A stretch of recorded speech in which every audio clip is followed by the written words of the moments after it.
Masih dalam Kompas Aceh, Saudara Dinas Pangan Pertanian Kelautan dan Perikanan Kota Banda Aceh sejauh ini mengaku belum mendapatkan laporan adanya temuan ternak yang memiliki gejala penyakit mulut dan kuku. Meski belum adanya laporan adanya ternak bergejala penyakit mulut dan kuku di Kota Banda Aceh, pengawasan dan pengecekan terus dilakukan dari Dinas Pangan Pertanian Kelautan dan Perikanan Kota Banda Aceh untuk mengantisipasi masuknya penyakit tersebut. Selain itu, pengawasan bersama pihak kepolisian juga dilakukan di wilayah-wilayah perbatasan Banda Aceh, sehingga setiap ternak yang masuk dari luar ke Kota Banda Aceh akan dilakukan pemeriksaan guna mencegah adanya gejala penyakit yang dibawa oleh hewan ternak.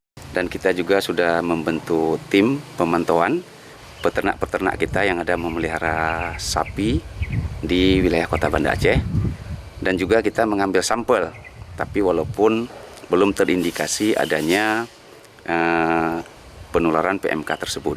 Selain rumah pemotongan hewan yang juga turut diawasi oleh petugas, masyarakat yang memiliki ternak juga diminta melaporkan kepada petugas jika ternak mereka memiliki gejala penyakit, baik gejala PMK maupun lainnya agar bisa ditangani dengan cepat. Syahril, Kompas TV, Banda Aceh.